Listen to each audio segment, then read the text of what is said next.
아침 뉴스의 맥을 짚어드리는 시간 뉴스연구소, 오늘도 두 분의 연구위원 함께합니다. CBS 조태임 기자 그리고 김준일 시사평론가, 어서 오십시오. 안녕하세요. 안녕하세요. 예, 우선 울산 화력발전소 보일러 타워 붕괴 사고, 이 속보부터 좀 정리를 해주시죠. 네, 오늘이 이제 사고 닷새째인데 네. 처음에 2명을 바로 구조하면서 7명이 매몰된 상태였는데 이 가운데 지금 3명이 숨졌고 4명이 아직 그 잔해 더미 속에 있는 상황이에요. 예. 4명 중 2명은 이제 매몰 위치가 확인됐지만 그 구조물들에 가로막혀서 지금 수습을 못하고 있는 상황이고요. 나머지 2명은 지금 위치조차 특정되지 않은 상태예요. 그렇죠. 그래서 이제 소방당국이 뭐 드론이나 내시경 카메라 수색 경까지 총 동원하고 있지만 잔해 안쪽에 좀 깊숙이 깔린 것으로 보인다는 게 이제 소방당국의 설명이고요. 어제 시신 한 구가 수습이 됐죠. 네, 맞습니다. 그 44세 김모 씨 시신인데 이분이 이제 사고 발생 당일 밤 그리고 그 다음날 새벽까지 의사소통이 가능했었어요. 그렇죠. 그래서 이제 곧 구조될 것이다 했었는데 이제 결국 숨졌고 그래서 이제 사고 발생 69시간 만에 그리고 또 사망 판정을 받은 지 54시간 만에 이제 어제 시신을 수습할 수 있었어요. 예, 예. 근데 이제 김모 씨 관련해서는 뭐 어려운 형편에 성실히 돈 벌어 대학 다니고 또 어린 2딸이 있다고 해요. 그래서 또 당일 새벽에도 새벽 4시쯤에 뭐 아침밥 먹고 첫 차로 출근했다 하는 사연이 전해지면서 네. 이제 안타까움을 전하고 있고요. 게다가 초반에 의사소통이 됐었기 네, 때문에 맞습니다. 그렇기 때문에 더더욱 안타까운 맞습니다. 거예요. 그래서 팔이 끼인 채 뭐 심폐소생술도 하고 했는데 결국 이제 사망에 이르렀고요. 그래서 지금 울산 경찰청이나 뭐 울산지검 이렇게 각각 수사 전담팀 구성해서 지금 발주처와 그 원하청 간 계약 관계나 공사 지휘 관계 그리고 치약화 과정에서 좀 부실하게 이뤄졌다는 지적이 있었기 때문에 네. 이런 부분도 좀 들여다볼 방침입니다. 자, 예, 울산 사고 상황들 먼저 좀 정리를 해드렸고, 두 번째 이슈는 주말에 많은 관심이 집중됐던 그 대장동 1심 항소 포기 정리해보죠. 네, 이게 이제 주말 사이 있던 일 정리해 보면은 서울중앙지검이 7일 금요일 자정 이때가 그러니까 대장동 민간 사업자 뭐 유동규, 민만배 등 이 5명에 대한 1심 판결 항소 기한이었어요. 네. 이때까지 내야 되는데 네. 이때까지 항소장이 제출이 되지 않은 거예요. 그런데 피고인 5명은 이제 모두 항소를 했거든요. 그러니까 이 일당들은 항소를 했는데 네. 다퉈보겠다고 항소를 했는데 검찰이 항소를 포기하는 아주 이례적인 상황이 발생한 맞습니다. 거예요. 그러니까 검찰이 항소를 하지 않은 건데 이 경우에는 1심보다 형량을 높일 수가 없습니다. 그러니까 예. 형사소송법상 불이익 변경 금지 원칙이 있기 때문에 피고인들은 항소를 해서 다툴 수 있지만 검사들은 이거보다 더 높은 거를 따질 수는 없는 상황이 된 거예요. 예. 근데 이 사안과 관련해서 이제 국민적 관심이 컸던 만큼 검찰이 항소 포기한 거 매우 이례적이다 이렇게 보고 있습니다. 그 당초 검찰은 피고인들이 이제 7,800억 원대 부당이득 취했다고 전액 추징 요구했는데 1심 재판부는 473억 원만 추징한 상황이거든요. 그렇죠. 검찰이 항소하지 않으면서 2심에서는 이 금액 이상으로도 더 이제 추징할 수가 없는 상태고요. 예. 다 검찰이 그럼 왜 항소를 포기했나 봐야 할 것 같은데 당초 수사팀은 당연히 항소가 필요하다는 입장이었고 항소 시한을 불과 4시간 앞둔 시점에 대검으로부터 항소를 포기하라는 지시를 받은 거예요. 그러니까 일선 수사팀과 공판팀에서는 만장일치로 항소를 결정한 게 1심 나오고 3일 뒤였다면서요. 네, 계속 이제 항소를 해야 네. 된다는 줄곧 그런 입장이었습니다. 그리고 지금 서울중앙지검의 결재 라인도 다 통과를 했던 거잖아요. 네. 그래서 대검 갔는데 대검에서 재검토를 해봐라. 근데 그게 이제 항소 시한을 불과 4시간여 앞둔 상황이었고 예. 그래서 수사팀은 계속 이제 대검 쪽을 설득하겠다고 했고 또 이제 항소장 제출을 위해서 중앙지법 이제 접수대 근처에서 밤 10시 뭐 11시까지 계속 대기를 하고 있던 상태였어요. 그러면 설득이 되면은 바로 접수하려고 그 접수대 앞에서 대기 중이었던 네, 거예요? 맞습니다. 이 과정에서 계속 소통이 있었는데 결국에 11시 한 50분쯤에 서울중앙지검장이 이제 불허를 해서 항소 승인하지 않았다. 이렇게 되면서 결국 항소는 안 하게 된 상황이 된 겁니다. 그러니까 4차장이 일선 그 수사팀 공판팀의 의견을 들어서 서울중앙지검장을 설득해 보려고 했고 네. 마지막 최종 승인을 서울중앙지검장이 오케이 하면 내려고 했던 거죠. 네, 맞습니다. 근데 서울중앙지검장은 아마 대검을 설득했었던 건지 뭔지 모르겠어요. 하여튼 서울중앙지검장이 7분 전에 전화를 해서 나도 승인 못하겠다 이렇게 된 결국 거예요. 이제 불허를 한 결과적으로는 이제 그런 상황이 예, 된 거죠. 예. 네, 지금 이제 검찰이 항소를 안 한 거는 뭐 어떤 문제가 있는지 봐야 되는데 항소 안 하는 게 맞다는 보는 입장은 앞서 뭐 대통령도 검찰의 기계적 항소 얘기했었고 그리고 이번에 그 선고 형량이 구형량의 2분의 1 미만일 경우에 보통 항소를 하는데 유동규의 경우에는 검찰 구형보다 법원 선고가 더 높게 나왔고 또 정민용 변호사도 더 높게 나왔거든요. 네. 그래서 이제 문제가 안 된다 이런 입장인데 이 수사를 맡았던 검사들은 지금 형량이 문제가 아니라 법리 판단이 문제다. 그 1심에서는 50억 원 이상 배임죄 적용하는 특정경제범죄 가중처벌법상의 배임 혐의가 무죄로 나왔어요. 그러니까 특정 경제범죄에 대해서는 가중처벌을 하게 되면은 그러니까 배임죄가 무기징역까지도 나온다면서요. 네, 엄청 지금 형이 무겁습니다. 근데 지금 1심에서는 그 특가법, 그러니까 특경법이 아니라 그냥 그 업무상 배임죄로 적용이 된 거죠. 형법상 일반 배임만 예. 적용을 했어요. 근데 그래서 지금 8년, 5년 뭐 이렇게 나온 거죠. 네, 맞습니다. 예. 근데 이제 항소 포기하면서 이 특경법 배임에 대한 상급심 판단 기회를 잃게 된 거고 앞서 짧게 얘기했지만 그 검찰은 7,814억 원 추징 요청했는데 1심은 473억 원이면 이 괴리가 되게 크잖아요. 더 이상 추징도 불가능하게 된 상황입니다. 그래서 이제 수사를 담당했던 검사들은 지금 남욱 정영학으로부터 한 푼도 회수할 수 없게 됐다. 그리고 김만배의 경우도 예상 금액의 10분의 1만 추징됐는데 그마저도 이제 그대로 확정될 가능성이 크다 이러면서 반발을 하는 겁니다. 추징금 7,800억 원의 징수 불가. 그리고 특경법이 아니라 일반 배임죄가 적용되면서 형량도 상당히 그러니까 검찰이 볼 때는 낮다. 네. 이제 이렇게 되는 건데 그걸 다퉈보지 않는다는 건 말이 안 된다는 게 네, 맞습니다. 담당 검사들의 반발인 겁니다. 네. 검찰 조직 내에서는 지금 어떤 얘기가 나와요? 검찰 조직 내도 정말 강하게 반발하고 있는데 이게 7일 자정에 이제 항소 포기가 이뤄진 거잖아요. 예. 8일 그 새벽 3시, 그러니까 불과 한 2-3시간 지나서 그 대장동 사건 수사팀이 그 기자단에 공지가 왔는데 이 항소심 판단을 받기 위해 다 준비를 했는데 대검과 서울중앙지휘부가 이제 부당한 지시와 지휘부로 항소장을 내지 못했다 이런 이제 불만을 나타낸 거예요.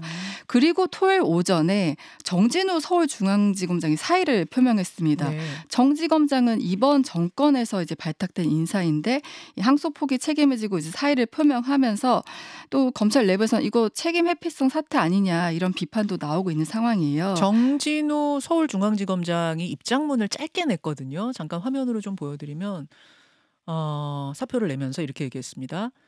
대검의 지시를 수용하지만 서울중앙지검의 의견이 다르다는 점은 명확히 한다. 이번 상황에 책임을 지기 위해 사의를 표명했다. 대검의 지휘권은 따라야 하고 존중돼야 한다. 중앙지검의 의견을 설득했지만 관철시키진 못했다. 이 말인 즉슨 나는 반대했지만 그렇죠. 그러니까 항소를 해야 된다고 생각했지만 이 조직의 어떤 결국 대검의 입장을 따랐다. 입장을 나는 조직원으로서 따를 수밖에 없었고 그래서 나는 결국 사표를 내는 거다. 이런 입장 표명인 거예요? 네, 저 정진우 부장검사, 그러니까 중앙지검장의 저 지금 입장은 언제 나온 거냐면은 앞서 8일 토요일 오전에 사의 표명하고 어제 이제 노만석 검찰총장 대행이 이거 결정은 중앙지검장과 협의를 해서 내린 결정이라고 이제 사퇴 수습에 나서니까 정지검장이 바로 저렇게 입장을 낸 거예요. 나 그것과는 다르다. 그 과정이 또 있군요. 네. 사표를 8일에 먼저 내고 9일에 이제 노만석 검찰총장 대행이 이거 나 혼자 한 거 아니고 법무부 장관하고 나하고 둘이 이렇게 한 거 아니고 서울중앙지검장도 협의했다. 거기도 오케이 했다 하니까 중앙지검장이 그거 아니다. 난 동의하지 않았다. 이렇게 입장문 낸 거예요. 네, 그리고 뭐 지금 단체 대화방에서도 노만석 대검 사장검사, 뭐 정진우 그 중앙지검장에 대한 비판 쏟아지고 있고요. 또 앞서 강백신 대구공원검사는 그 타임라인별로 그 항소 불허 과정 굉장히 구체적으로 적었어요. 그러면서 이 결정과 관련해서는 이 법무부의 반대가 항소 불허에 좀 결정적인 역할을 했다 이런 얘기를 하니까 지금 이게 법무부로까지 법무부가 개입을 했냐 이런 것까지 파장이 일으니까 오늘 이제 정성호 법무부 장관이 오전 10시 30분에 출근길에 도어 스태핑을 열고 요 법무부 입장을 전하겠다 이렇게 밝힌 상황입니다. 자, 복잡하게 돌아갑니다. 네, 맞습니다. 이례적인 뭐 항소 포기인 건 맞고요. 그렇다 보니까 여러 가지 해석들이 지금 나오고 뭐 분분한 건데 김준일 평론가, 상황 어떻게 보세요? 일단 이 정부 들어와서 검찰이 이제 항소를 포기하는 일들이 종종 있었어요. 가장 최근에 10월 말에 있었던 박수영 의원 선거법. 이 검찰이 150만 원을 구형을 했는데 90만 원이 1심에서 나왔어요. 그러니까 100만 원 이상이면은 이제 그 국회의원직을 선거법은 국회의원직을 박탈되게 되죠. 근데 박수영 의원도 항소를 안 하고 검찰도 항소를 포기했습니다. 그러니까 뭐 실익이 없다라고 이제 일반적으로 더 올라가진 않거든요. 선거법의 특성상. 그렇죠. 2심에서. 그러니까 이제 그래서 이제 재판이 안 열리게 돼서 1심에서 확정된 경우도 있고, 그보다 앞서 이제 언론들이 그 지난해 4월 총선에서 그 방심위에 부당하게 제재를 당한 적이 좀 있었어요. 예, 예. 그래서 그걸 행정소송을 갔는데 그거 언론사들이 이겼거든요. 예. CBS 김현정의 뉴스쇼도 거기 들어가 있었습니다. 5개. 주의 처분. 예, 주의 처분. 제가 한 발언인데, 예, 어쨌든. 네. CBS, MBC, JTBC 할 것 없이 꽤 많은 방송사들이 걸렸던 그거요. 예, 근데 그때 정성호 법무부 장관이 이제 검찰에 항소를 포기하라고 했다. 그러니까 정의를 바로잡는 일이다. 그래서 이것도 재판이 안 열렸어요. 그래서 이제 이거를 지금 검찰총장의 얘기만 듣고 왜 그러면은 항소를 포기했는지가 잘 와닿지가 않는 이유가, 앵커도 오프닝에 얘기를 했지만은 앞에 거는 어쨌든 무죄를 받거나 그러면 더해도 실익이 없으니까 서로 양측이 다 항소를 포기해가지고 재판이 안 열려요, 2심이. 근데 이거는 이미 김만배나 유동규나 뭐 등등등 해가지고 지금 항소를 해가지고 이쪽은 항소를 했거든요. 그러면은 검찰에서 항소를 안 하더라도 재판은 무조건 열리게 돼 있습니다. 자, 일단 정리할 것은 방심위에서 뭐 이런저런 주의 조치들을 막 그 선거 기간 동안 이 방송 내용에 내린 것과 대형 비리 사건 일단 상황이 다르다는 거, 전혀 다른 얘기라는 건 먼저 좀 구분을 짓고요. 게다가 이번 이 대장동 건 같은 경우에는 개발업자 그 일당들은 항소를 했는데 검찰만 항소를 안 하게 돼서 2심을 가긴 가는데 한쪽이 포기하는 게 이례적이다, 그런 말씀이신 거죠? 예. 그러니까 제가 뭐 그 사건의 무게를 가지고 한 게 아니라 그런 전례가 있었지만 그거랑 다르다라는 거를 제가 지금 강조를 한 거예요. 그래서 그러면은 검찰총장의 얘기만 듣고는 도대체 왜 이게 항소를 안 하는 건지 좀 궁금하고, 그러니까 지금 그 구형의 2분의 1이 넘으면은 항소를 안 한다라는 얘기가 있는데, 정확하게 대검 예규에는 어떻게 돼 있냐면은 선고 형량이 구형량의 2분의 1 미만인 경우는 항소를 한다라고 돼 있습니다. 그러니까 너무 적게 형량이 나오면은. 근데 2분의 1이 넘는다고 그러면 항소를 안 해야 되느냐, 그런 규정은 없어요. 그리고 이렇게 돼 있는데요.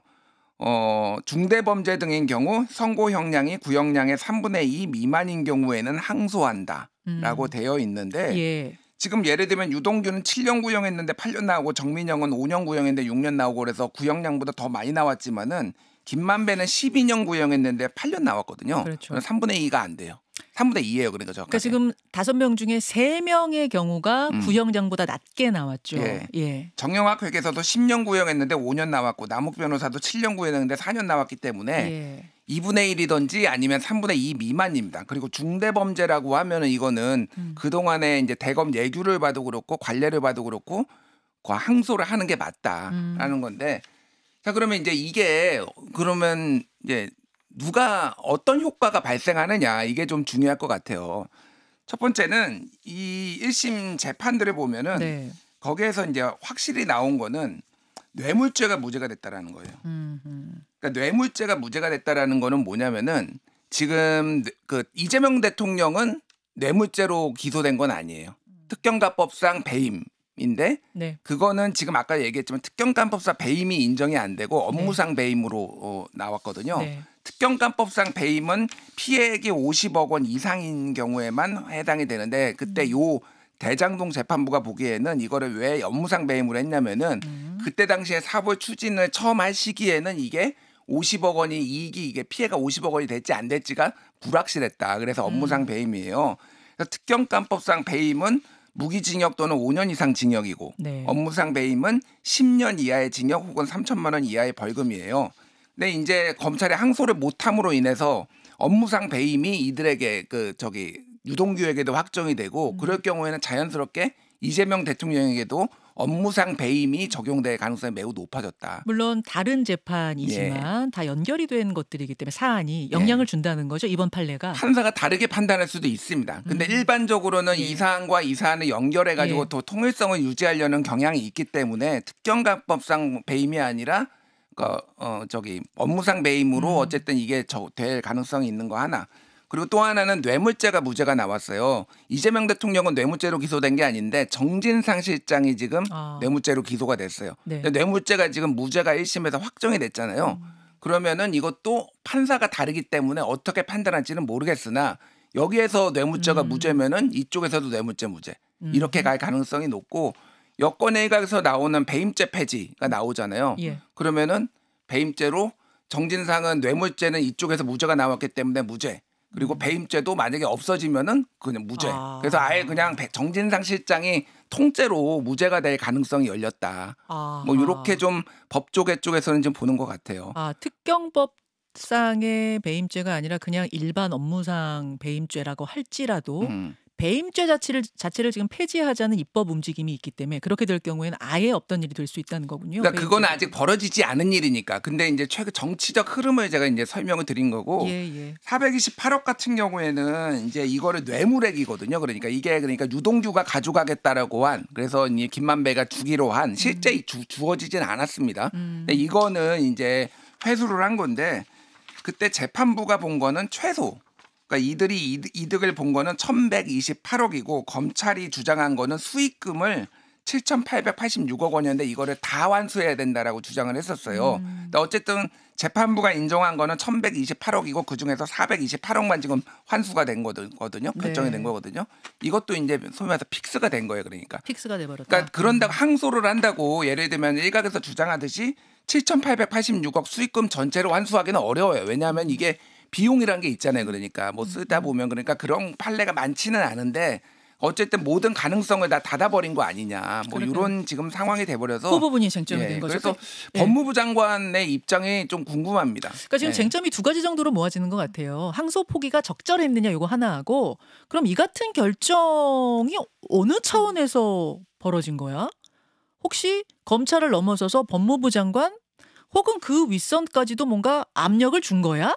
이 정도 두 가지 축으로 논의를 뭐 좀 쟁점을 좁혀보면 될 것 같습니다. 잠시 후에 이거는 뭐 야당 측에서 강하게 반발하고 있기 때문에 야당 측의 이야기 인터뷰를 좀 진행해 보고요. 일단 두 번째 이슈 넘어가죠. 네, 정년 65세 추진.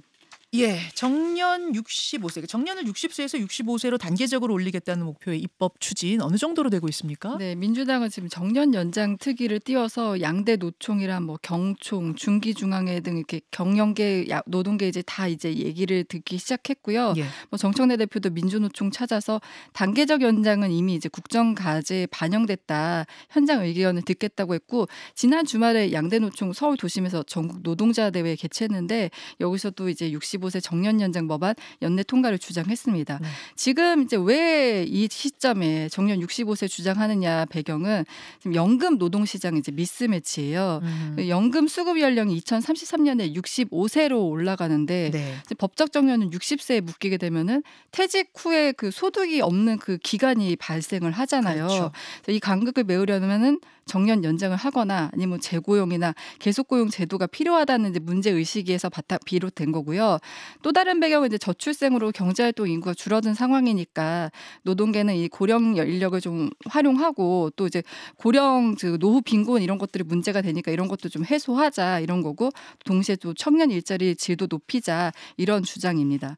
근데 이제 우려의 목소리가 나오는 거는 아무래도 경영계에서 우려가 큰 게 청년 신규 채용 감소할 수밖에 없고 또 생산성은 낮은데 이제 고령층은 아무래도 좀 인건비 부담이 있기 때문에 또 그런 이제 신규 일자리 창출 여력도 떨어진다 이런 점을 우려하고 있거든요.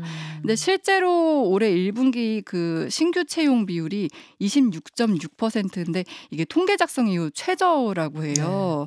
그래서 이제 정년이 늘어나면 청년층과 고령층 간의 그 일자리 경쟁이 심해질 것이라는 우려가 나오고 한국은행 보고서에도 고령 근로자 1명이 늘어날 때 청년 근로자가 0.4에서 1.5명이 줄어든다는 결과가 나왔어요. 그렇게 되니까 이 청년 일자리가 줄어든다는 문제점들이 이제 지적이 되고 있습니다. 그리고 또 이제 정년 연장의 이제 실제적 혜택이 대기업, 정규직 이런 근로자에 집중되고 뭐 청년, 비정규직들은 여기서 소외되는 거 아니냐 이런 지적도 이제 나오고 있는 상황입니다. 자, 이 정년 65세 입법 추진 이 얘기는 뭐 지난주부터 지금 계속되고 있는 건데 어떻게 생각하세요, 김준일 평론가? 이거는 뭐 토론 사실 한번 했으면 좋겠어요. 저는. 그러니까 아까 방금 한국은행 보고서가 보였냐면은 최근에 올해 4월에 나온 건데 그 2016년에 이제 정년을 아예 60세로 정확하게 이제 법으로 만들었잖아요. 그때 만들었을 때 임금 근로자, 고령층 임금 근로자는 8만 명 늘었지만은 청년층 임금 근로자 23세에서 27세 임금 근로자는 약 11만 명 줄어들었다. 이런 보고서가 있는 거예요. 그러니까 근로자가 한 명, 고령 근로자가 한 명 늘어날 때 청년 근로자는 0.4명에서 1.5명 정도 줄어든다라는 겁니다. 이게 그러니까 특히 저번에도 말씀드렸지만은 대기업, 공기업 뭐 이를테면은 뭐 공무원 이런 쪽에 아무래도 이런 효과가 좀 크다 보니까 여기에서 세대 갈등이 벌어질 가능성이 상당히 높은데 일본 얘기가 좀 많이 나오고 있어요. 일본 같은 경우에는 65세까지 고용 의무화를 했는데 이게 25년 정도 걸렸다라는 거예요. 2000년부터 올해까지 25년에 걸쳐서 3단계에 걸쳐서 했는데 그러니까 민주당이 지금 올해 안에 연내 입법을 한다라는 건데 아직 뭐 법이 나와봐야 되겠지만은 뭐든지 한국은 좀 급합니다. 일본은 예전에 의사도 그러니까 뭐 20년에 걸쳐서 17년에 걸쳐서 늘렸는데 윤석열 대통령이 한 방에 2,000명 늘렸다가 좀 문제가 생겼잖아요. 이것도 좀 단계적으로 지금 해야 되는 거 아니냐. 뭐 이런 얘기들이 좀 많이 나오고 있어요. 사실은 뭐 60세에서 65세, 60세면은 아직도 팔팔한 청춘인데 이 좀 늘리자는 이야기는 좀 됐죠. 나온 이야기이긴 한데 또 구체적으로 들어가 보니까 이것저것 신경 쓸 것들이 있어서 그야말로 좀 토론도 해보고 수기 과정, 언론들도 나서서 좀 해야 될 문제 아닌가. 예. 두 분 수고하셨습니다. 감사합니다. 김현정의 뉴스쇼는 시청자 여러분의 참여를 기다립니다. 구독과 좋아요, 댓글 잊지 않으셨죠? 알림 설정을 해두시면 평일 아침 7시 10분 실시간 라이브도 참여하실 수 있습니다.